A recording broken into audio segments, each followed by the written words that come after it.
Where's Dave? There he is. And Dave.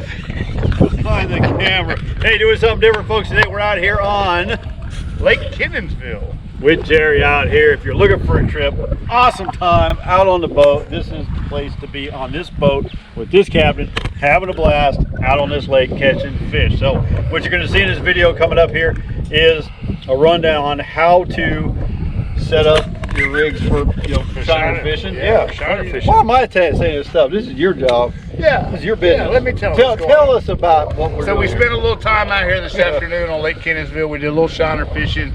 I did a little presentation about how I set my rods up, what rods I use, what we're fishing in, what kind of cover, what kind of structure you're looking for to fish shiners. We ended up coming just a little bit earlier than we should have. We did catch some nice fish, and Dave here lost a couple really good fish. They're probably this big. They were big. They were probably at least They had shoulders, that's for sure. 7.5, 8 pounders, that's for sure. But they seem like they're just now starting to hit with this late afternoon like this. But yeah, we came out here today and hung out together and did a little fishing. And yeah, you're going to learn a lot. Right now, it seems there's a lot of people that are interested in going out and casting their own shiners. They are expensive to buy. And we wanted to set something up for you so you knew the right setup with your rod and reel, what kind of line, what kind of hook to use, and then where to pitch a shiner. You can't just randomly just go, I'll throw it here. That's not going to work. There are certain places that you need to be looking for when it comes to placing your shiners to get the best chance to catch a bass. That's what the video is all about, and that's what you're going to learn, so make sure you watch it to the end. Hey Jerry, can you tell us a little bit about the history of this lake? We've covered it before, but can you share again? So this for the guys that have been around here for, like me, I've been around here for 49 years. I mean, I was born right here, I was raised right here. For the guys that are around here and that are from here, we call this lake Nights.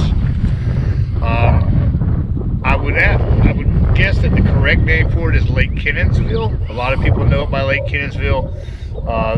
The guys that are from here, we know it as Nights, and the reason that is because it is adjoined right up to Nights Ranch, which is a big exotic ranch where they do a lot of quail hunting. There's a lot of big buck, whitetail, a lot of acreage, a lot of beautiful acreage. This was one of their prime cow pastures for probably about 30 years, and they sold it to the state, St. John's. St. John's flooded it, I want to say around 95, 96 they flooded it. By 98, 99 it was open to the public, and when we were kids we would come in here and just catch 2 and 3 speckled perch at a time. We would set almost like a beaky rig. We would set 2 or 3 jigs on a line, and we would catch 2.5 pound crappie specks at a time. And that's how I started fishing this lake. A young guy, 15, 16, 17, 18 years old, we would speck fish it, we would bluegill fish it, we would catfish it. And then of course, as I got older and got more into the bass fishing scene and started fishing shiners, this is one of my top locations to come to catch big bass in the winter months when they're spawning on shiners. We've caught probably, since November, we've probably caught somewhere in the range of 25 to 30 fish out of this lake over 7 pounds since then. We've caught 54 this year altogether over 7 pounds. And we've probably caught about 30, 35 or so from this lake right here. The rest came from Headwaters. But yeah, it's just a 2,500 acre square pasture. That's all it was just a square pasture, cow pasture. They flooded it. The deepest spot in it's about 9 foot. The average depth's about 4 foot. And it just has a lot of flooded, topped out hydrilla in it. And then anywhere you can find that, where there's a little bit of a ledge or a little bit of break right in that area, that's where you want to fish these shiners. And this thing's just got some giant bass. All right. But that's how it was created. They flooded it, I think they flooded it in 95, 96, something like that. They flooded it, and then it's pretty much been like this ever since. It doesn't have any pressure on it. It's a pretty bad dirt road to come down it if you want to bring it in here on a bass boat. The way that we put in is right there at Marsh Farm 13, right there at that boat ramp. It takes us exactly 10 minutes to get here in an airboat. Where if you're trying to get in here in a bass boat, you've got to run down Egan Junction, 441, depending on which way you're coming from. St. Cloud, Kissimmee, you got to come the other way. But it's a long haul, it's a long trek. The road's 12.5 miles long, the dirt road. It's kind of a It's a bumpy road. It's almost like Fellsmere grade. It's just twice as long. Exactly. Just figure 12 miles of the road to Headwaters. Correct. It is the same road. Back in I think in the 50s or the 60s, they got in here and got in a party, and the old timers did it. And they right back here, as you can see, this concrete is where the bridge used to be. A bridge right there.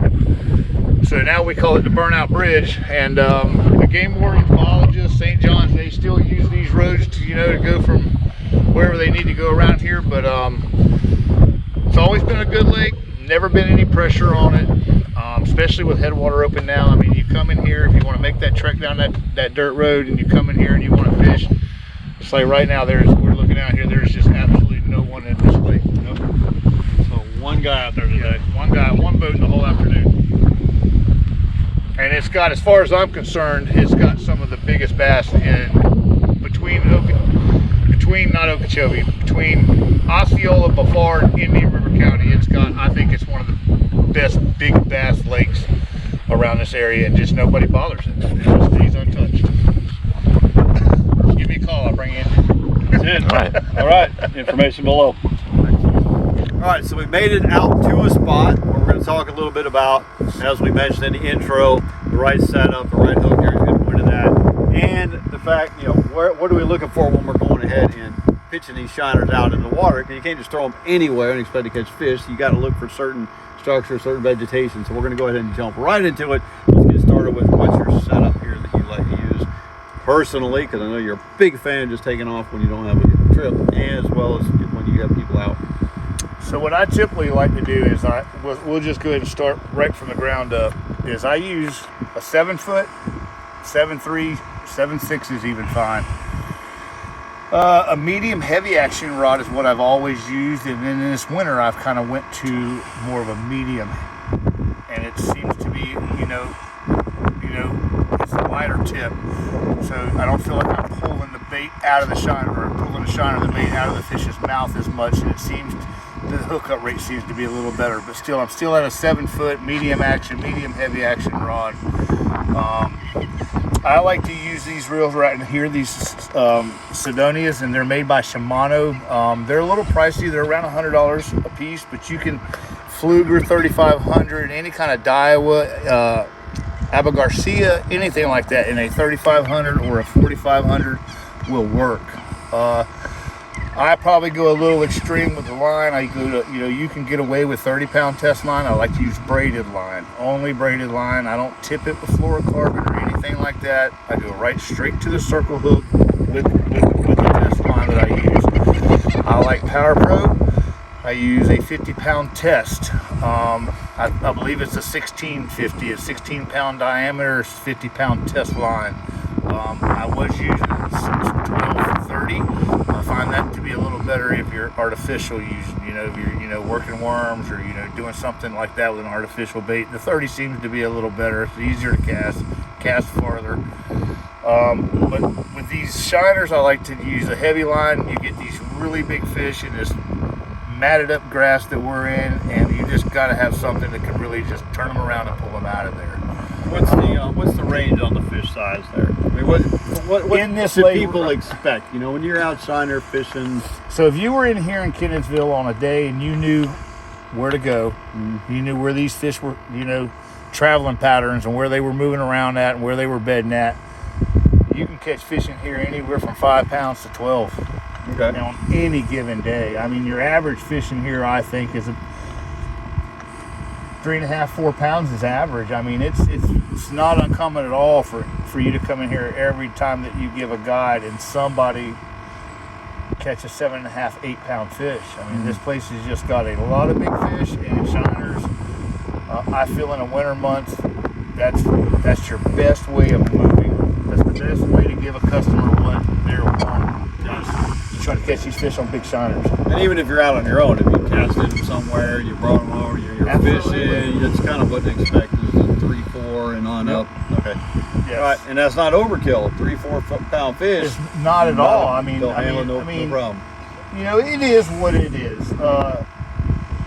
You have to work for them with a lure. You have to work for them, and and you may bump one in the head, or even with technique, you might be in the right place doing the right thing. Yep. And you may catch a good quality fish, and that's That's awesome. It just, with shiners, I mean, it's just your chances, your rates are like 90-95% that you're going to catch, not only catch them, but you're going to catch a mule while you're doing it. And that's just the fact of the matter. That's just the way it is for that one. Absolutely. Come on, so back to the setup. So, like I said, you can go 7 foot, 7'6", medium action, medium heavy, all that's fine. Any kind of reel, Abba Garcia, Daiwa, you know, Shimano, anything in a 3500 or a 4500.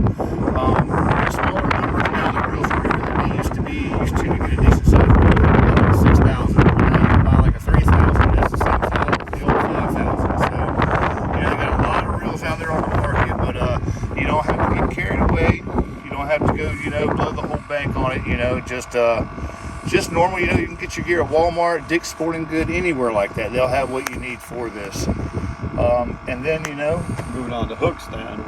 Those circle hooks are now the law, right? Circle hooks now are the thing. I mean, they've been the thing for a long time. They've just now made it to where it's just in Headwaters. It's to be legal, you have to use them now.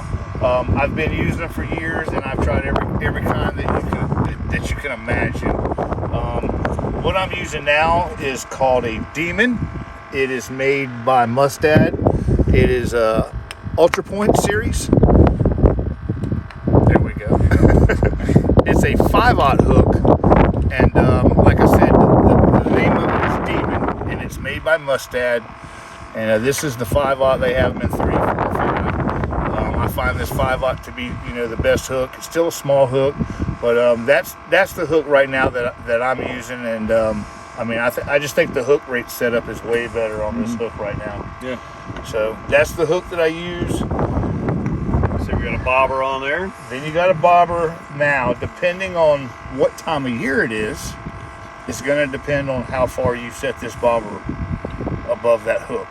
If you are in November, December, and January, and you're fishing these ledges, and the water is 8 foot deep, and the hydrilla is only coming 3 or 4 feet off the bottom, then you can fish these corks 2.5, 3 feet, you know, above your hook. This time of year, summer's coming.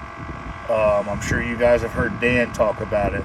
This hydrilla that we are sitting in right here, right now, is a very rapid growing aquatic plant.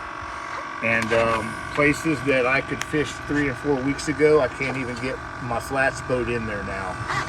This little spot that we're in right now is the same way. I was just telling Barry and Dave, in another 3 weeks you won't be able to fish in here. The grass will be to the surface. So right now, what you're trying to do is that's about as deep as I see areas that I fish, and that's it. I try to hook the majority of them through the back, and the reason I hook them through the back right now in these conditions is because it makes that bait walk on top of the water. It makes it cause a fuss. It makes it stay high. When you hook them through the lip, they tend to work a little bit deeper. So what I end up doing is I hook them through the back, and I set them about 18 inches deep, maybe even a foot deep. And it keeps that shiner just on top of that grass that's now starting to grow to the surface, and those fish are still in there prowling around. So that is one setup, and I'll work both of the setups I'm going to show you. I'll work them both in the same area. So that's the cork setup right there. Nope. Yeah, boys and girls. How about that? Hold on to him, son. Hold on. Here we go.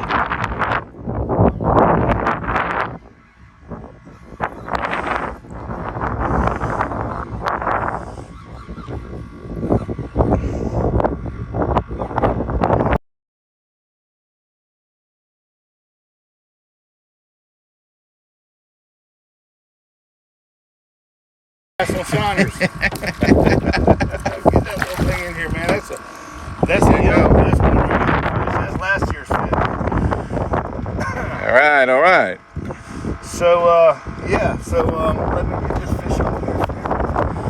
All right, folks. Good one. Great downy. All right, folks. So that's one setup right there Barry's using with a cork and a hook. And then I have another setup that I'll work right here in the same area. And same type deal, same hook, 50-pound test braid. I accidentally one day bought the high visibility. I ran into Bass Pro Shop. I was in a hurry. I grabbed a bunch of line. I got home and I was like, oh no, what's that yellow tag for? Well, that's high visibility line. That's what it's for. I hesitated for a while, folks, about whether to put it on or not. And I ended up just putting it on, and I love it. I absolutely love it. Especially free line and shiners. I mean, you can just see that line taking off, and it's very visible. You can watch it happen. But so what I do is I take the same hook. This one's a 3/0 instead of a 5, so it's a little bit smaller, but it's the same thing. It's a Demon.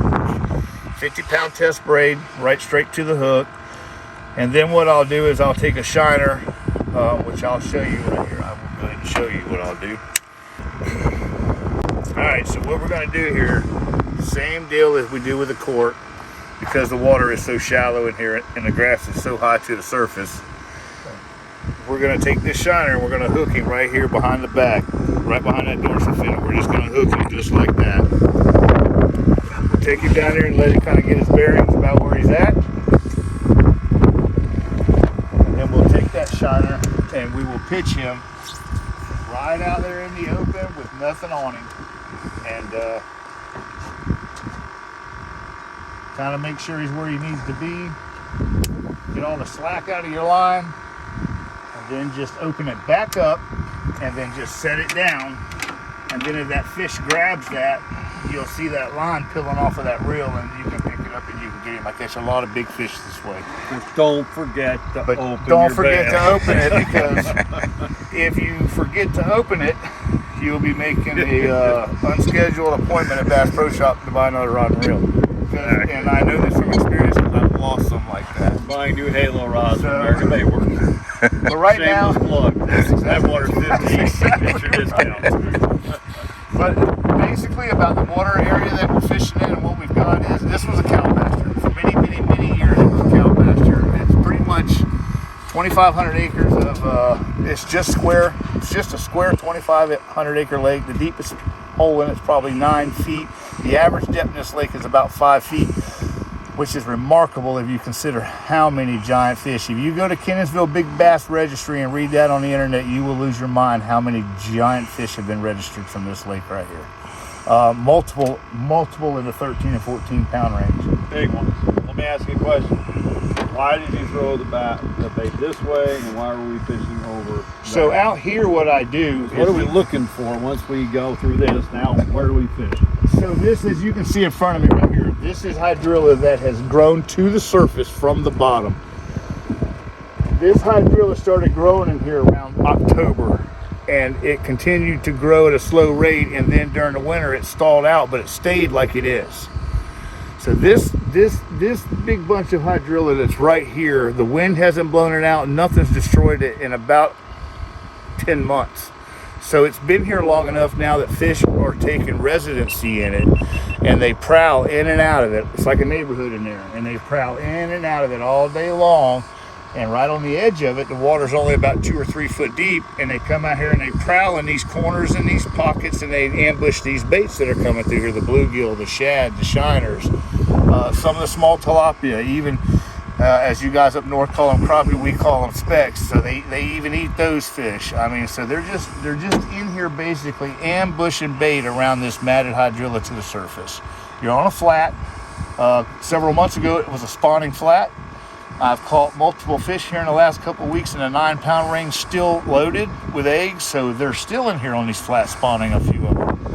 And they're basically, man, they don't sit in here in a ball, in a group, in a hole. They prowl up and down this thing like a highway, up and down it, in and out of it, in and out of it. And these, you know, they attack these bait fish when they see them. All right, so Dad wants to take the kids out. So basically, he's just looking for a line of hydrilla that's topped out. Yep.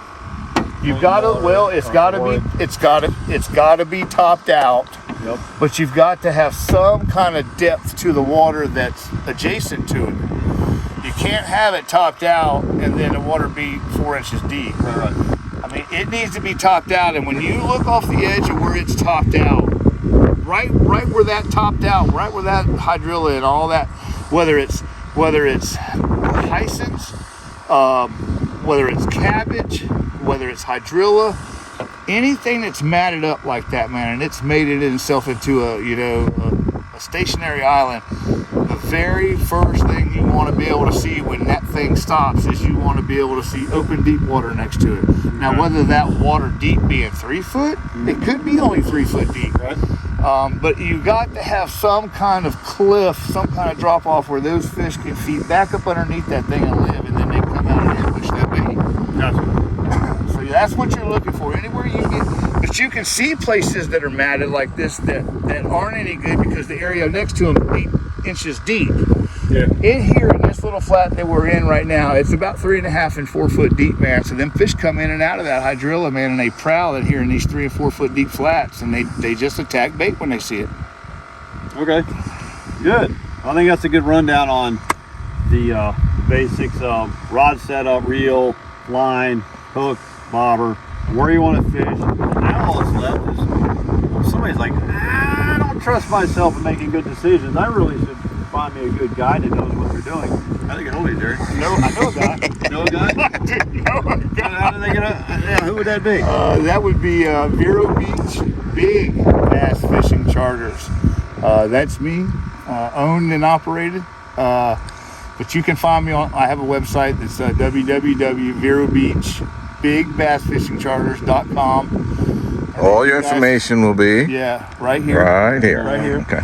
And you guys can find me through Dave or through Barry, through Hooked on Headwaters, through the site.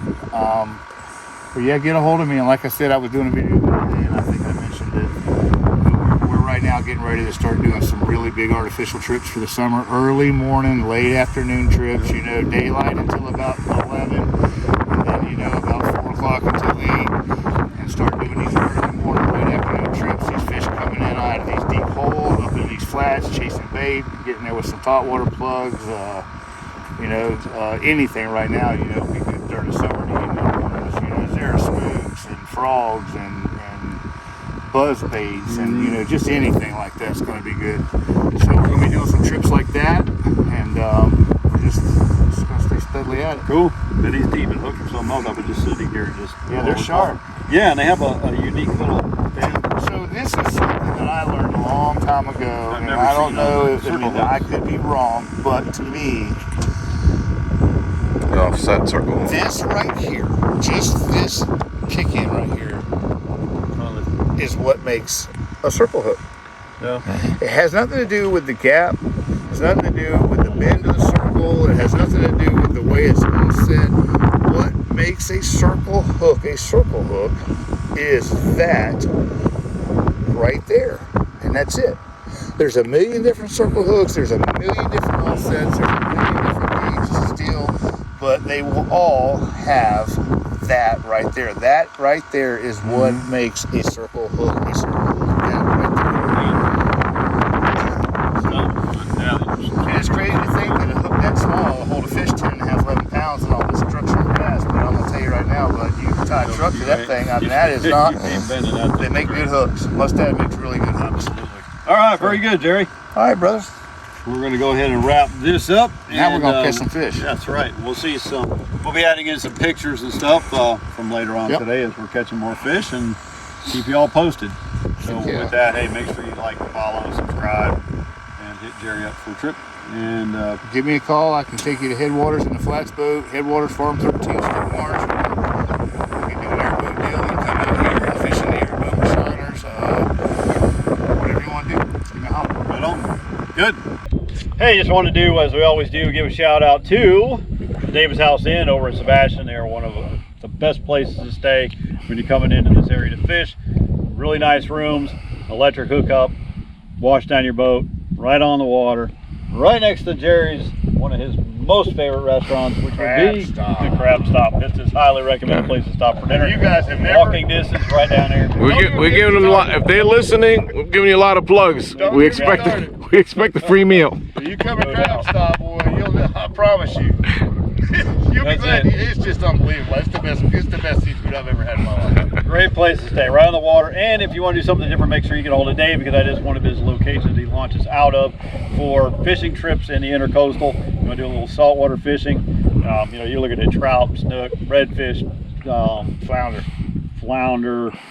jacks, ladyfish, I mean, mangrove snapper, just a whole crazy bunch of fish you can catch out there with Dave in the river. Or if you just want to take the family out and have a really nice time, these are all pedal kayaks, so it makes it really easy to have a good time on the water. You're not paddling, you're out there pedaling. It's really, like I said, it's just a blast. So get with Dave on that. And our other place that we always like to talk about is Blue Cypress Lakeside Cabins. They're a really, really nice place to stay right on the water there at Blue Cypress Lake. So you can tie your boat up right to the dock out your back door.